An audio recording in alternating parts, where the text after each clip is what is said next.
नमस्कार। The deep dive में आज की हमारी तीसरी और आखिरी गहन चर्चा में आपका स्वागत है। शुरुआत एल्बर्ट आइंस्टाइन के एक मशहूर कथन से करते हैं, प्रकृति में गहराई से देखो और तब तुम सब कुछ बेहतर ढंग से समझ पाओगे। और आज का हमारा विषय इसी गहरी समझ की मांग करता है। हम द हिंदू में प्रकाशित एक बहुत ही महत्वपूर्ण लेख के आधार पर जलवायु परिवर्तन के एक ऐसे पहलू की छानबीन करने जा रहे हैं जो किसी रहस्यमयी कहानी से कम नहीं। बिल्कुल। आज हम एक तरह की वैज्ञानिक जासूसी कहानी में उतर रहे हैं। मामला है दक्षिणी महासागर का, मतलब सदर्न ओशन का। दशकों से हमारे सबसे भरोसेमंद गवाह यानी हमारे क्लाइमेट मॉडल्स एक ही कहानी बता रहे थे, लेकिन जब वैज्ञानिकों ने मौके पर जाकर देखा तो सबूत वो कुछ और ही कह रहे थे। तो सवाल ये है कि क्या हमारे गवाह झूठ बोल रहे थे या हम सबूतों को ही गलत तरीके से पढ़ रहे थे। यही आज की हमारी पड़ताल का मिशन है, इस गुत्थी को सुलझाना कि दशकों से साइंटिस्ट के कंप्यूटर मॉडल्स जो कह रहे थे दक्षिणी महासागर उसका ठीक उल्टा क्यों कर रहा है, असल में वहां चल क्या रहा है। और ये समझना यूपीएससी की तैयारी कर रहे अभ्यर्थियों के लिए भी बेहद जरूरी है, क्योंकि ये पर्यावरण विज्ञान के कई बहुत अहम सिद्धांतों को छूता है।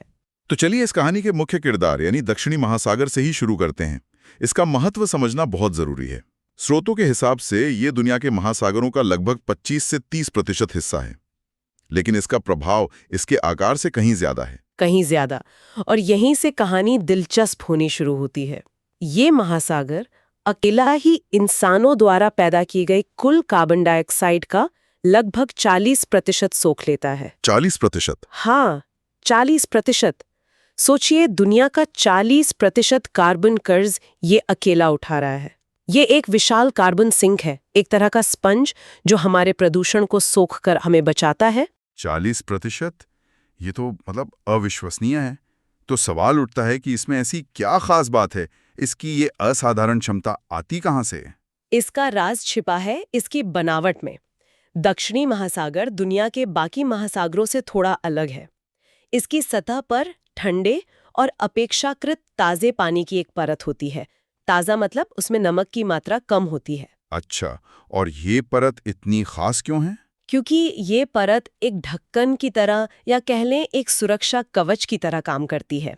इसके ठीक नीचे गर्म, ज्यादा खारा और सबसे जरूरी कार्बन से लबालब भरा हुआ गहरा पानी है। ये सतही परत उस गहरे कार्बन बम को वायुमंडल के सीधे संपर्क में आने से रोकती है। इसी अनोखी व्यवस्था के कारण ये महासागर जितना कार्बन हवा में छोड़ता है उससे कहीं ज्यादा सोख पाता है। समझ गया। तो ये एक बहुत ही नाजुक संतुलन पर टिका हुआ है। अगर इस ढक्कन को कुछ हो गया तो पूरा संतुलन बिगड़ सकता है, नीचे का सारा कार्बन बाहर आ सकता है। ये संतुलन तो वाकई कांच की तरह नाजुक लगता है ना। और अगर ये इतना संवेदनशील है तो वैज्ञानिक यकीनन इसे समझने की कोशिश कर रहे होंगे। यहीं पर शायद कंप्यूटर मॉडल्स की भूमिका आती है। सही है। पिछले कुछ दशकों में उन्होंने हमें क्या बताया है इस बारे में? बिल्कुल। लगभग 2 दशकों से वैज्ञानिक इन सुपर कंप्यूटर मॉडल्स का इस्तेमाल भविष्य का अनुमान लगाने के लिए कर रहे हैं। और दक्षिणी महासागर को लेकर इन सभी मॉडलों की भविष्यवाणी एक मत और बहुत चिंताजनक थी। उन्होंने क्या कहा था? सभी मॉडलों ने लगातार यही कहा कि जैसे जैसे ग्रीनहाउस गैसों की वजह से दुनिया गर्म होगी, दक्षिणी महासागर की कार्बन सोखने की क्षमता कम होती जाएगी और एक समय ऐसा आएगा जब ये कार्बन सोखने वाला सिंक नहीं बल्कि कार्बन छोड़ने वाला स्रोत बन जाएगा। ये तो बहुत ही डरावनी भविष्यवाणी है। मतलब जो अभी हमारा रक्षक है वही हमारा दुश्मन बन जाएगा। इसके पीछे मॉडल्स का तर्क क्या था? क्या वजह बताई उन्होंने? और उनका तर्क भौतिकी के लिहाज से बिल्कुल सही और सीधा साधा था। उनका मानना था कि ग्लोबल वार्मिंग से दक्षिणी गोलार्ध में चलने वाली पश्चिमी हवाएं, जिन्हें वेस्टर्ली विंड्स कहते हैं, वो और तेज और मजबूत हो जाएंगी। ठीक है, हवाएं तेज हो गईं, लेकिन इसका महासागर के कार्बन सोखने पर क्या असर पड़ेगा? यहाँ पर अपवेलिंग नाम की एक प्रक्रिया काम करती है। सोचिए, जैसे आप एक स्ट्रॉ से कुछ पी रहे हैं, आप ऊपर से हवा खींचते हैं और नीचे से ड्रिंक ऊपर आती है। यहाँ पश्चिमी हवाएं वही काम कर रही हैं। वो सतह के पानी को दूर धकेलती हैं और उस खाली जगह को भरने के लिए नीचे का गहरा कार्बन से भरा पानी ऊपर की ओर खिंचा चलाता है। इसी प्रक्रिया को अपवेलिंग कहते हैं। मतलब तेज हवाएं, ज्यादा अपवेलिंग। और क्योंकि गहरा पानी कार्बन से भरा है तो ज्यादा अपवेलिंग का मतलब है ज्यादा कार्बन सतह पर आएगा और हवा में घुल जाएगा। बिल्कुल सीधा साधा कारण और प्रभाव एकदम। मॉडल का लॉजिक ही यही था। लेकिन जब 2000 के दशक की शुरुआत से वैज्ञानिकों ने जहाजों और सैटेलाइट से असली डेटा इकट्ठा करना शुरू किया तो कहानी पूरी तरह पलट गई। सबूत गवाह की कहानी से मेल नहीं खा रहे थे। क्या मतलब, क्या मिला उन्हें? अवलोकनों में पाया गया कि दक्षिणी महासागर कम नहीं बल्कि अधिक कार्बन सोख रहा था। क्या? जी हाँ, ये तो मॉडल की भविष्यवाणी के 180 डिग्री उल्टा था। सब हैरान थे। ये एक बहुत बड़ी पहेली थी। तो ये तो बड़ी अजीब बात है। अगर कार्बन वाला पानी ऊपर आ रहा है तो उसे हवा में मिलना ही चाहिए। कहीं ऐसा तो नहीं है कि वो किसी और जैविक प्रक्रिया में इस्तेमाल हो रहा हो, जैसे प्लैंकटन वगैरह उसे सोख रहे हो, या फिर मॉडल ही पूरी तरह से गलत थे? आपका पहला अनुमान दिलचस्प है और वैज्ञानिक भी ऐसी संभावनाओं पर विचार कर रहे थे। लेकिन असली जवाब कुछ और ही निकला, कुछ ऐसा जो बिल्कुल सामने था फिर भी नजर से ओझल था। जर्मनी के हेल्महोल्ट्ज सेंटर और लुडविग मैक्सिमिलियन यूनिवर्सिटी के शोधकर्ताओं ने इस गुत्थी को सुलझाया। और उन्होंने क्या पाया? उन्होंने दशकों के आंकड़ों का विश्लेषण करके पाया कि मॉडल की भविष्यवाणी का एक हिस्सा तो सही था। तेज हवाओं के कारण कार्बन समृद्ध गहरा पानी वाकई ऊपर की ओर आ रहा था। 1990 के दशक से ये लगभग 40 मीटर ऊपर आ भी चुका था। अरे, तो फिर भी ये अतिरिक्त कार्बन वायुमंडल में क्यों नहीं जा रहा था? अगर गहरा पानी 40 मीटर ऊपर आ गया तो कार्बन को तो बाहर निकलना ही चाहिए था। वो इसलिए नहीं निकल रहा था क्योंकि उसी समय एक और प्रक्रिया चल रही थी जिसे मॉडल ठीक से पकड़ नहीं पाए थे, और वो थी सतह पर मौजूद ताजे पानी की परत। जलवायु परिवर्तन का एक असर दूसरे असर को ही काट रहा था। वही परत जिसका जिक्र हमने शुरू में किया था, वो ढक्कन। बिल्कुल वही। हुआ ये कि पिछले कुछ दशकों में ग्लोबल वार्मिंग के कारण ही अंटार्कटिका के ग्लेशियर्स तेजी से पिघले हैं और उस इलाके में बारिश भी बढ़ी है। इस पिघले हुए बर्फ और बारिश के ताजे पानी ने दक्षिणी महासागर की सतह पर एक और परत बना दी जो पहले से भी ज्यादा ताजी और कम खारी थी। और इसका क्या प्रभाव पड़ा? यहाँ विज्ञान का एक सीधा सा नियम काम करता है। ताज़ा पानी खारे पानी की तुलना में हल्का होता है, जैसे तेल पानी के ऊपर तैरता है। जब ये अतिरिक्त ताज़ा पानी सतह पर जमा हुआ तो इसने स्तरीकरण यानी स्ट्रैटिफिकेशन को और भी मजबूत कर दिया। सरल शब्दों में कहें तो ठंडे हल्के सतही पानी और गर्म खारे गहरे पानी के बीच की सीमा रेखा और भी मजबूत हो गई। वो ढक्कन अब पहले से भी ज्यादा मजबूत और प्रभावी हो गया था। तो इसी मजबूत ढक्कन ने उस ऊपर आते हुए कार्बन को रोक लिया। अरे वाह! तो इसका मतलब ये हुआ कि एक ही समय में दो प्रक्रियाएं चल रही थी। दो विपरीत प्रक्रियाएं चल रही थीं। एक तरफ हवाएं नीचे से कार्बन को ऊपर धकेल रही थीं और दूसरी तरफ ये ताजे पानी की परत उसे ऊपर से नीचे दबा रही थी। एक तरह की रस्साकशी चल रही थी। आपने बिल्कुल सही समझा। यही इस खोज का सार है।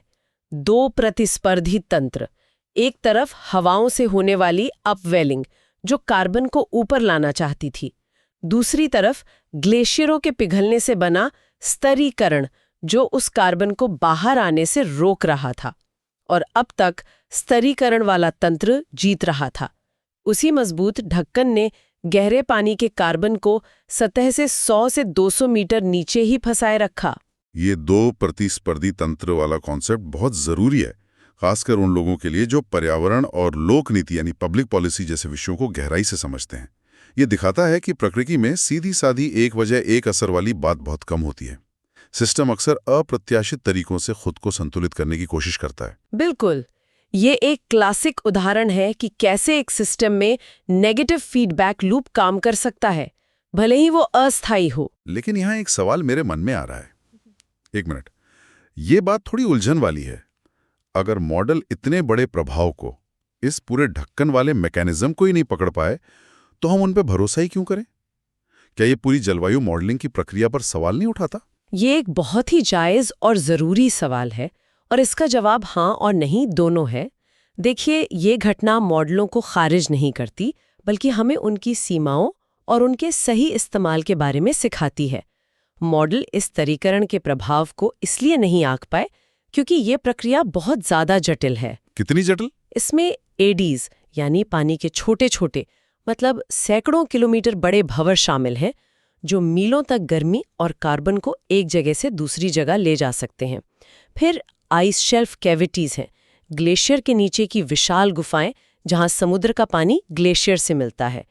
इन छोटी छोटी जगहों पर क्या हो रहा है, ये पूरे महासागर के संतुलन को प्रभावित करता है और इतने छोटे पैमाने की प्रक्रियाओं को एक वैश्विक मॉडल में सटीक रूप से डालना अब लगभग असंभव है। और शायद आंकड़ों की भी कमी रही होगी।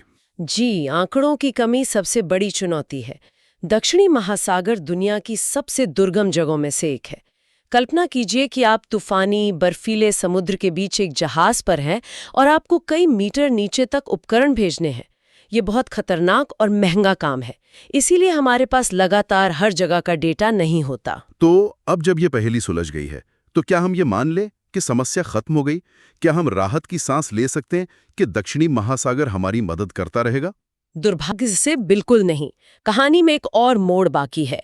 अध्ययन इस बात पर जोर देता है कि ये स्थिति, ये मजबूत ढक्कन शायद लंबे समय तक ना चले। ये बस एक अस्थायी राहत है। ऐसा क्यों? अब इस ढक्कन को क्या हो रहा है? हाल के आंकड़े बताते हैं कि 2010 के दशक के पहले भाग से ये स्तरीकृत परत पतली होने लगी है। दक्षिणी महासागर के कुछ हिस्सों में सतह का खारापन फिर से बढ़ रहा है। इसका मतलब है कि वो सुरक्षा कवच, वो ढक्कन कमजोर पड़ रहा है। लेकिन क्यों? ग्लेशियर्स तो अब भी पिघल रहे हैं, तो ताज़ा पानी तो अब भी आ रहा होगा। हाँ, लेकिन अब हवाओं का प्रभाव बढ़ रहा है और कुछ प्राकृतिक चक्र भी हैं जो समुद्र के खारेपन को प्रभावित करते हैं। शोधकर्ताओं का कहना है कि ये परत अब और उथली होती जा रही है। अगर लगातार मजबूत होती हवाएं इस कमजोर होती परत को भेदने में या इसके नीचे पहुंचने में कामयाब हो गईं, तो दशकों से नीचे फंसा हुआ कार्बन अचानक वायुमंडल में फट पड़ेगा। ये तो एक टाइम बॉम्ब जैसा लग रहा है। जो कार्बन दशकों पहले धीरे धीरे सतह पर आना चाहिए था, वो अब भी नीचे इंतजार कर रहा है और अब पहले से भी ज्यादा सतह के करीब है। आपने बिल्कुल सही कहा। वो गहरा कार्बन डाइऑक्साइड का भंडार अब सतह के ज्यादा करीब है जितना पहले हुआ करता था। इसलिए अगर ये स्तरीकरण और कमजोर होता है तो वो सारा कार्बन अचानक बाहर आ सकता है, और शायद उम्मीद से कहीं ज्यादा तेजी से। तो इस पूरी जासूसी कहानी का सार क्या है? हम इससे क्या सीख सकते हैं? इसके कई सबक हैं। एक तरफ हमें ये पता चला कि दक्षिणी महासागर उम्मीद से ज्यादा लचीला साबित हुआ है। उसने जलवायु परिवर्तन के एक प्रभाव यानी पिघलते ग्लेशियर का इस्तेमाल दूसरे प्रभाव मतलब तेज हवाएं से लड़ने के लिए किया। लेकिन दूसरी तरफ ये एक अस्थायी राहत है और छिपा हुआ खतरा अभी भी मौजूद है। ये एक तरह की मोहलत है, समाधान नहीं। हाँ, और इससे मॉडलों के बारे में भी एक महत्वपूर्ण बात सामने आती है। जैसा कि आपने पूछा था कि हम उन पर भरोसा क्यों करें, इस घटना ने मॉडलों के महत्व को और भी बढ़ा दिया है। ये दिलचस्प है। कैसे? क्योंकि मॉडलों ने ही हमें सबसे पहले उस अपवेलिंग की भेद्यता के बारे में आगाह किया था। उन्होंने ही हमें बताया था कि यहाँ एक कमजोरी है, यहाँ खतरा है। उसी चेतावनी के कारण वैज्ञानिकों ने वहाँ और ज्यादा ध्यान से देखना शुरू किया और तभी हमें इस अप्रत्याशित ढक्कन वाले व्यवहार का पता चला। अगर मॉडल न होते तो हम शायद इस खतरे को भांप ही नहीं पाते। तो मॉडल ने हमें सही जगह पे टॉर्च मारने के लिए प्रेरित किया। बिल्कुल। सबक ये है, मॉडल हमें कमजोरियों के बारे में बताते हैं और अवलोकन हमें अपवादों के बारे में। पृथ्वी की जटिल जलवायु प्रणाली इन दोनों के बीच कहीं मौजूद है। यह एक निरंतर सीखने की प्रक्रिया है जहां हर नया सबूत हमारी समझ को और बेहतर बनाता है। बिल्कुल सही। ये एक पहेली को सुलझाने जैसा है, जहां हर नया टुकड़ा पूरी तस्वीर को बदल सकता है। और अंत में श्रोताओं के लिए सोचने के लिए एक विचार छोड़ते हैं। ये दक्षिणी महासागर का मामला एक क्लाइमेट टिपिंग पॉइंट का बेहतरीन उदाहरण है।